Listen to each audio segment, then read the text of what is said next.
Welcome to the shed. I guess some of you are wondering what's happened to the shed.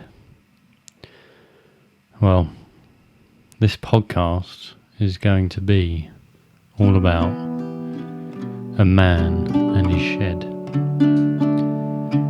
And today I open the pages of a book I'm most fond of. It's a book of all the fabulous little quotes Alan Watts has spoken. Maybe not all of them. There might have been some drunken slurs in the past, because he did like a drink. But today's quote was, "To stand face to face with insecurity is still not to understand it. To understand it, you must not face it, but be it." And that, my friends, is what the marvellous shed over the past, well, I think fucking like 7 years has shown me. A vehicle of expression and a place for passion and acceleration. But with every step forward, I was faced with insecurity of myself. And it's true, the only person getting in the fucking way is I ever did. But we're going to get to that. Let's rewind a little bit and let's take ourselves back to a time before the shed was existing at the end of my garden, when it was probably, I don't know, miles away in China, being wrapped up in a flat pack style. But there I was. It was a cold, dark winter. I've been done for drink driving, with no idea what I want to do with my life. Back from a ski season in Austria, with the spirit of nature in my blood, and missing the mountain air, because it actually feels like you're breathing when you're out in the city, and when you're taking a breath, you're like,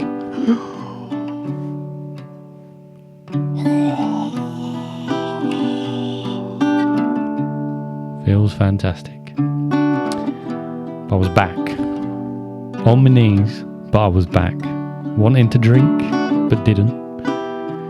Instead, I needed somewhere. I needed the shed. I needed somewhere for me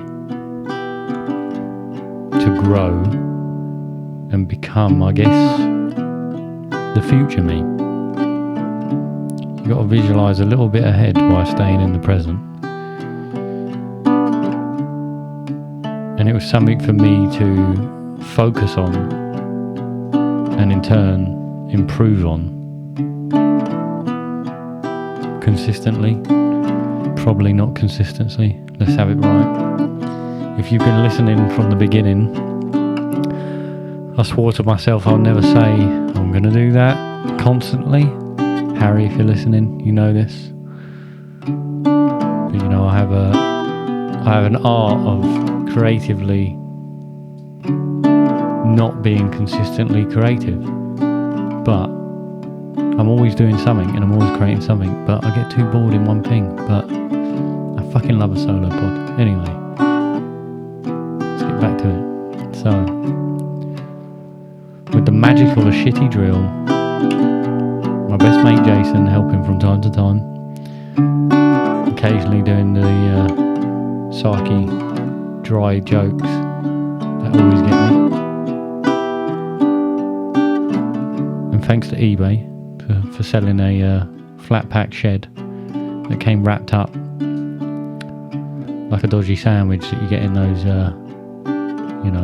corner shops that you never want to eat unless it's 6 in the morning and you've been out all night and you think, oh fuck, this is what it's come to. So that is what the shed looked like before it was built into its glorious state. And let's not forget the legend that is my dad for trusting my inventive side or sheer stupidity side to thinking that a clothing line was going to be my saviour. But looking back, it kind of was. Dirty rich. From the dirt to the rich. Didn't quite end up like that though. I'd much rather be in the dirt anyway. The rich does not seem all that it's made out to be. But that is another story. So, fashion, screen printing, cocaine, booze, festivals, and Camden. How could I forget Camden? Oh, and debt with a D or a B, but the B is subtle. Oh, the rise and the fall of a brand that knocked 6 years out of my soul, only to give birth to whatever character I'm playing now.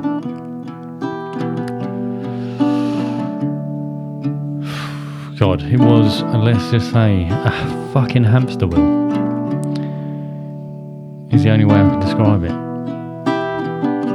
And the only reason that hamster enjoys being on a wheel is because he's in a fucking cage and he doesn't know that all the other hamsters that are free are not running on a fucking wheel.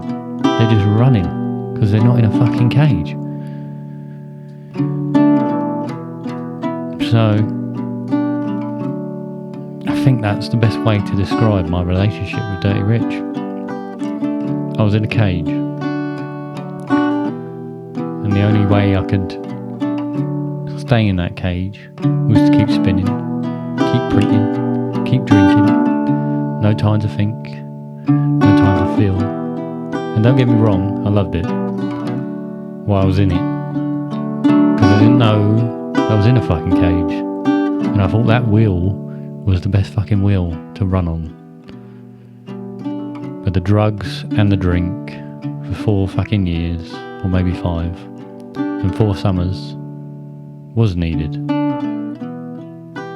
to only show me how much it wasn't needed.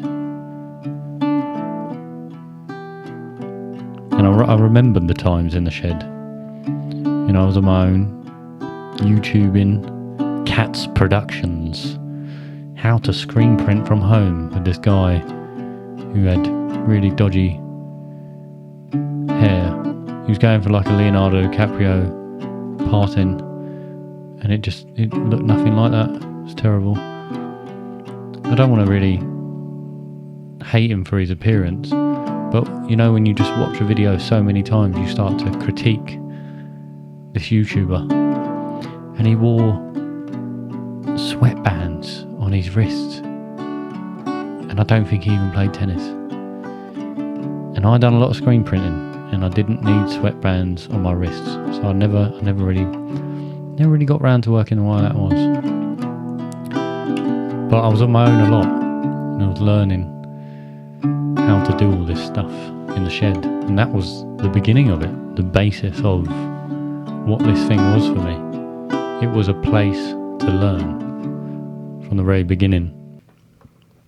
My own free little rehab that I could try and get out of the cage. And instead of having a hamster wheel inside that shed, you had a kind of endless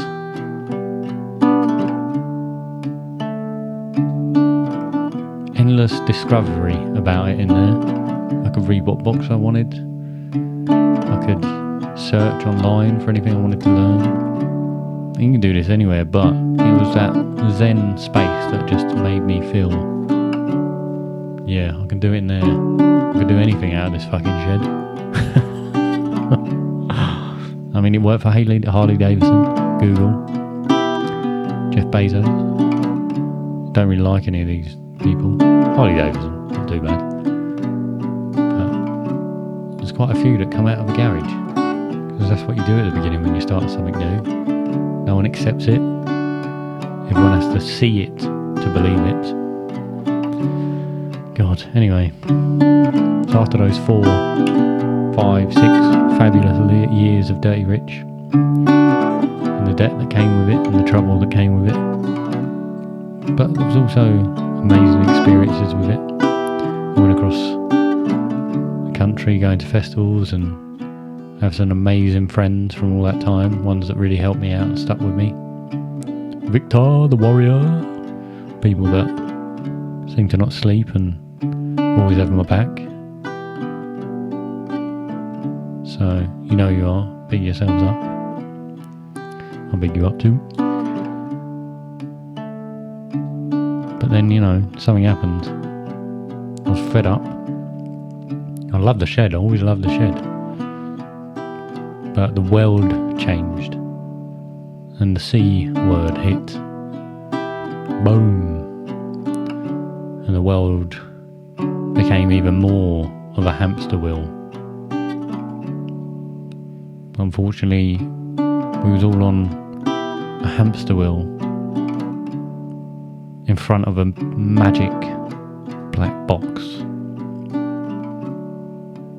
telling us a vision. And little did we know that vision was not for great health, but for only greater profit, and profit that only went to some. But profit I did, and for those that lost, and for those that trust that government, at that time, you know, we was all a bit in a headspace that we couldn't see out of the cage. We were just running on that hamster wheel hoping that the people that are meant to be good were being good.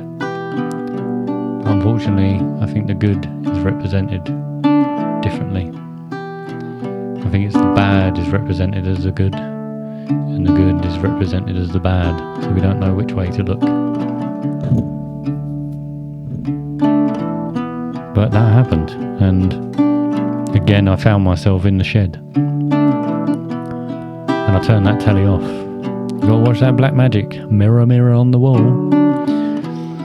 You can summon things with that, or you can digest things with that. And what you digest is very important to your mind. So I went in the shed and I digested what I wanted to digest. And that was no alcohol. That was meditation. That was working out. I had no idea what I was doing working out. I was trying to do like 100 press-ups and like, you know, watching every YouTube video where they just make you do loads of stuff. And I think is where they're actually just trying to get loads of views, because the guy looks like Rambo mixed in with a bit of Arnie and then Bruce Lee, and he's doing a couple of sit-ups, and then you do it and nothing really happens. So I tried to keep going with that. Working out with me is a bit of a, you know, it's like Marmite. I don't have too much of it, but then I'll have like 4 slices and then won't have it for ages. That's working out for me. Marmite. But I run. We all know I run. I hope we know I run.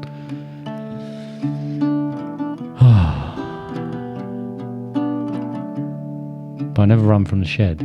I loved it in there. And then when the world went to shit, that's when it really fucking saved me.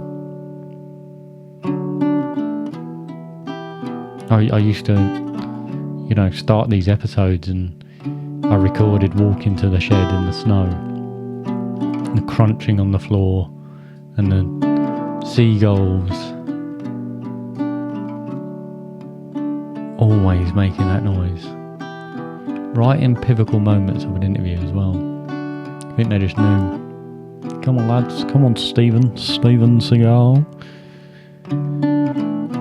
But I didn't mind them. Made you feel like you're near the sea, not Edmonton, next to factories, where you can smell the cigarettes and hear the neighbours screaming, children. But it was alright, because I had the shed. So I did profit through that period. I fucked off the brand. Dirty Rich was no more. And I was so invested in that for so long, but it felt like a relief to let it go, because I knew I was changing. And in turn, the shed turned into, well, it changed in there. You got grass floor. It was another shout out to Jason. Big up. Thanks for helping me with the grass floor. It was kind of a mix between like Japan, Edmonton, odd hot fungo toys, bonsai trees that, well, I'll just never buy one again, to be honest, unless I have the complete and exact right temperatures so that my bonsais do not die. Because I was rather a bonsai butcher, they didn't last fucking long. But we had that amazing summer where it just it was so warm, and me and my dad learnt how to grow food, and that was an amazing experience. We grew some tomatoes, cucumbers, lots of lettuce. It was great, and I appreciate that time a lot because it was quiet, and we were allowed to stop off the hamster wheel for a while. And I wanted to shape up and get off the booze, and this was the first time I tried getting off the booze. And it weren't like I didn't really say to myself, I'm sober, or I'm stopping it. It was just like, I want out of the house, I don't want to fucking be here. I never really drunk too much at home anyway. I was more like, binge drinking or confidence drinking. I wanted to quit coffee, I wanted to quit sugar, I wanted to quit pornography, I wanted to quit anything that the devil's putting out there that didn't make me feel good. And for a long time I battled those things, and the thing was, it was so peaceful in lockdown that I've read books about just being stressed about the next thing I've got to do. And then I thought, I've got to do something. What have I got to do? And I looked at the things I liked about Dirty Rich, and it was that I liked talking to people and networking and understanding other people's realities. So on my 31st birthday, I had my little laptop. I didn't even have a mic. I just spoke into the computer. That's how my age. My age is now about 60. I just spoke into the computer, and it listened, and it recorded, and it was magic. And that's what I did. I did that on my birthday. I'm just remembering that. And that was the beginning of In the Shed with Ryan. And in between that, I was learning to meditate, and I had no idea where this podcast was going. I just knew, right, okay, this means I can message anyone and say, I want to talk to you. Can we talk? How are you going? You good? And you can do that anyway, but we forget. And we get so lost in our own little worlds. But, Aquarius had to invent something, and to bring that, the bearer of water, the bearer of knowledge. I had to discuss what I know, and also work out what others know, and see how we can interlink that and help each other. So, like many people, I started a podcast in COVID, and now we're all here going, Yeah, I got a podcast. You got a podcast? I said, yeah, I've got a podcast, but I haven't got a shed anymore. What's it called? In the Shed with Ryan. Why is it called that? Well, you know, things happen.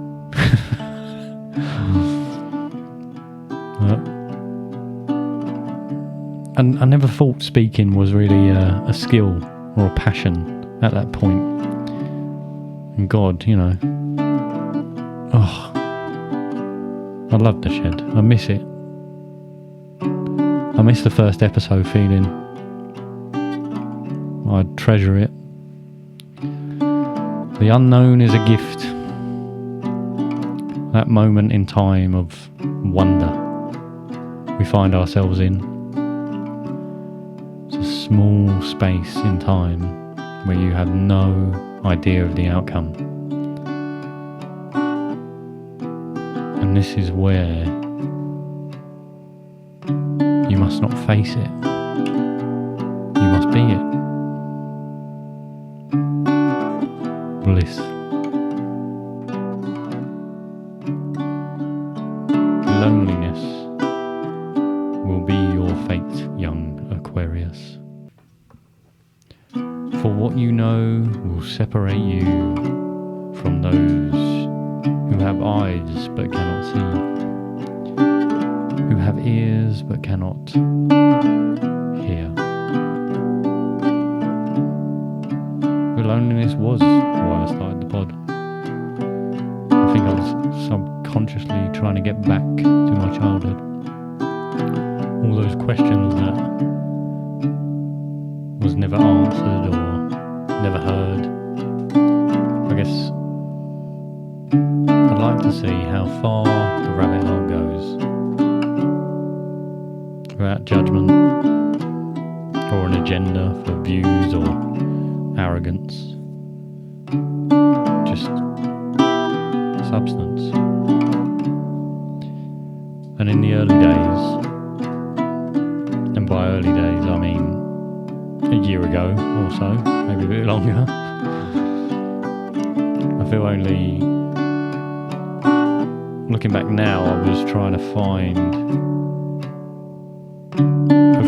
out what all this was, but really what I was doing was finding out who I was.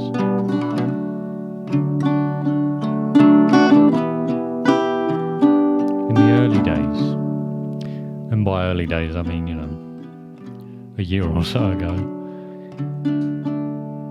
I feel like I've lived like 10 years through this time in the Shed because of so much going on. And there's so much more to come out from the Shed still. But looking back now, at the time I thought I was trying to find out what all this was. But really, all I was doing was trying to find out who I was.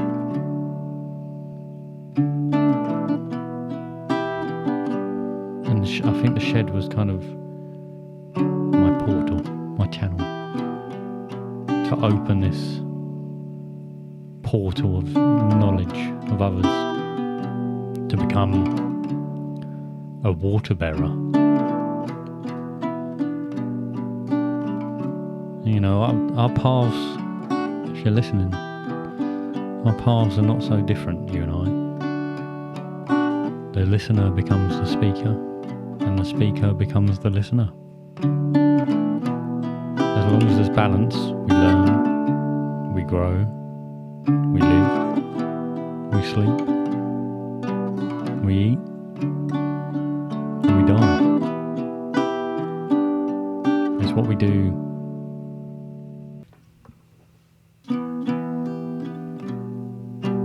in all that time that helps us grow.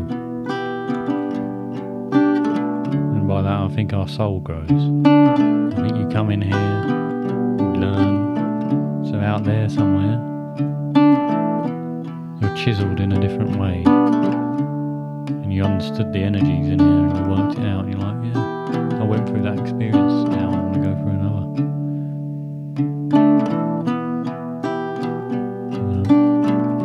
What is consciousness? A question I actually thought someone had the answer to when I asked it, or when I wanted to ask it.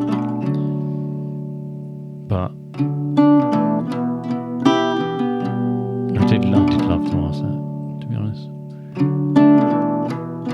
Merely now, I think, to understand that question,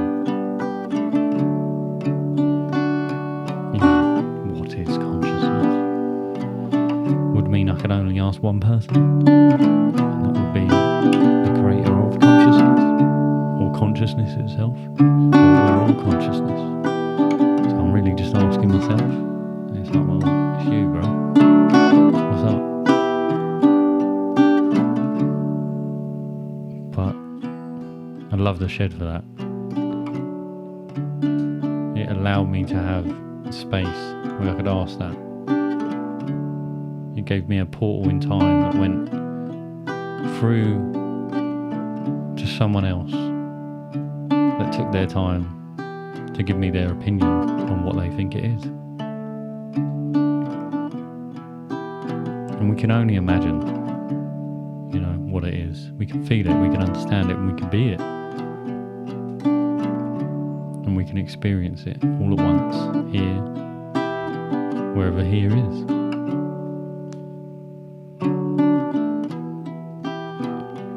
The shed brought me friendship, brought me conversations with my friends I never had before. Maybe I never had, time, or maybe I never asked the right questions that in a focused hour gave me the opportunity to do that with my friends.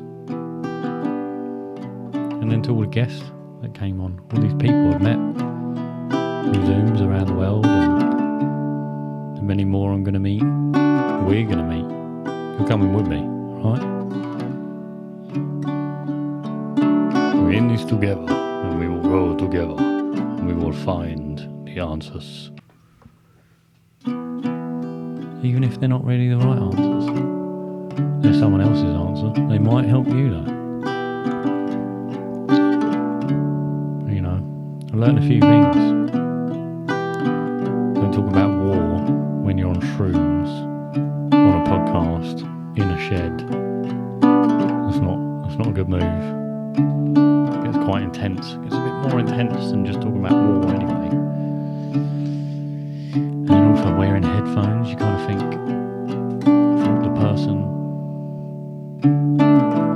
I thought he was in my head for a little while. I thought he was like a little guy in my head, but really he was sitting opposite me. And I was like, hang on, back to the room, come back. And if you're nervous about doing anything new,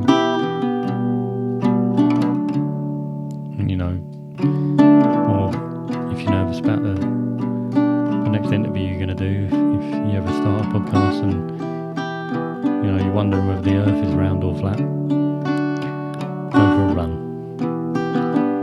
Something I've also learned, because when you're running, it looks pretty flat. Calm your nerves down. But who knows? Ask yourself that question. But then also ask, does it really matter? I'm not going in that rabbit hole today, but that was a bit of a mind fuck, that one as well. I'm not going to tell you what I think either. Might do one day. But numerology and astrology, those are some of the keys we should be looking into. They're not hocus pocus, friends. You'll be finding out soon with something else I'm creating. But the other things I've learned is at Christmas,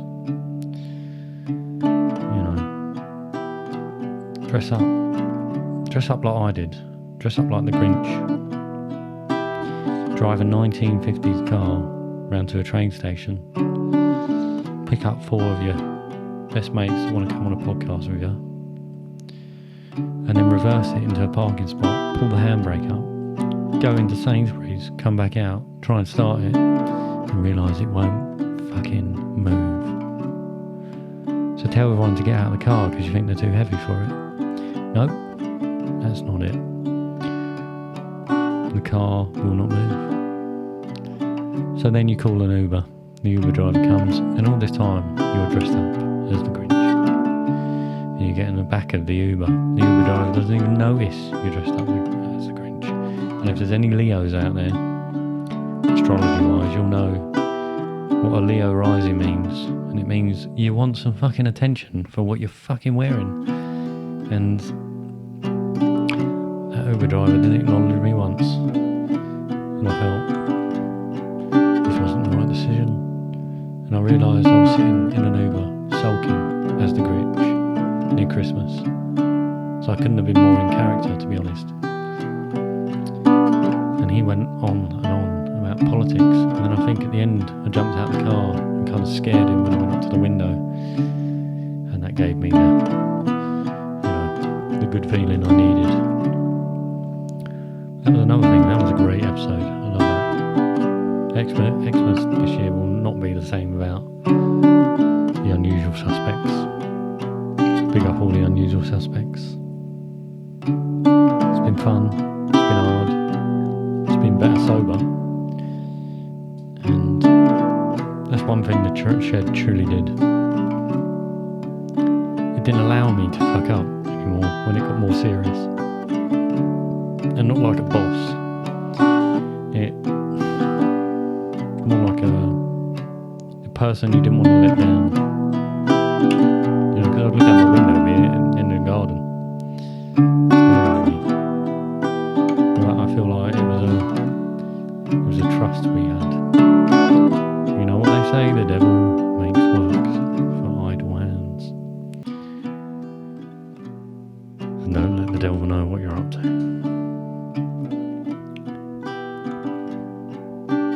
And some people now, some people by now, well, I'm very, very master number, but some people now are married with kids, etc. And everyone's timeline is different. But I'm not there yet. Might be close. But I was definitely married to the shed.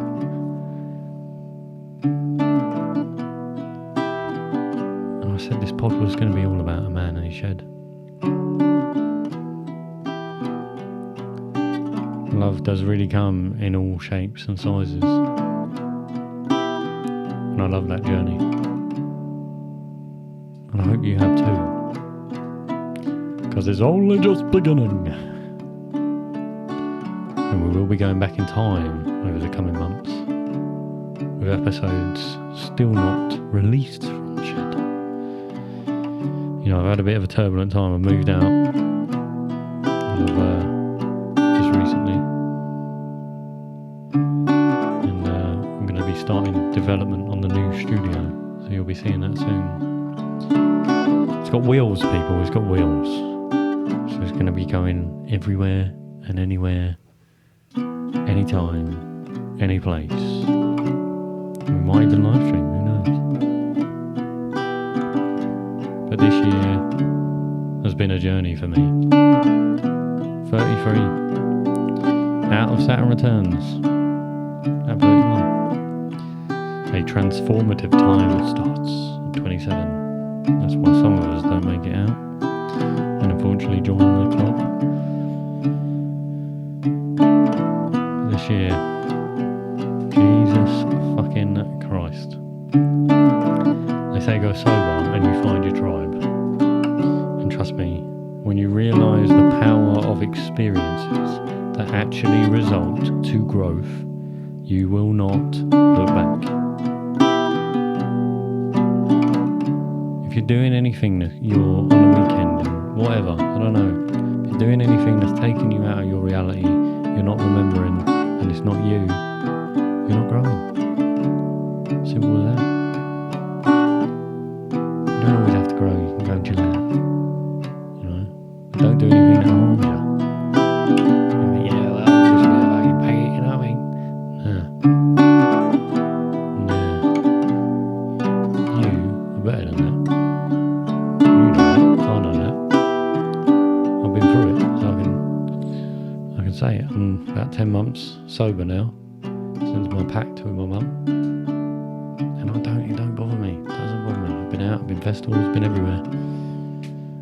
You leave something long enough, you'll forget about what it even was.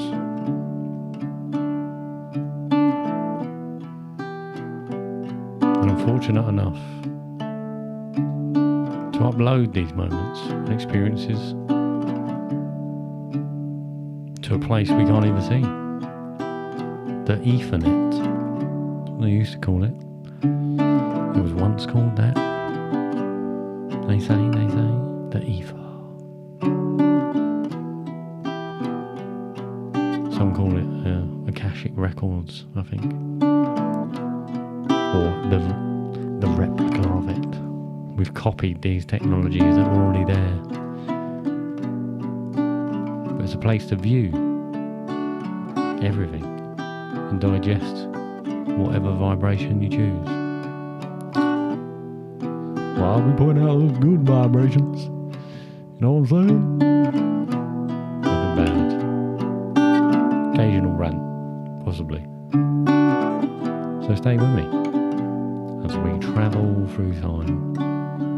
And look out for the next Shed Studio, as I said. As it's going to be quite a base on wheels. Aquarius, I call it. The bearer of water. And we're in the age of Aquarius. Look up. Those stars aren't there for no fucking reason. There was a reason people used to look up. It's hard when you're in the city. It's really hard. Shout out to the new band I'm in as well. The Butterfly Wheel, who was fortunate enough to host a ceremony with. Never thought I'd say that. The next 3 shows across the country will be in March, so if you didn't make this one, there's going to be many more. But thank you for all those that did come. It was amazing to see some familiar faces, and I hope you enjoyed it if you did. And that's it. That was my journey through the shed, through the portal that was the shed. It was magical, stressful, liberating, natural.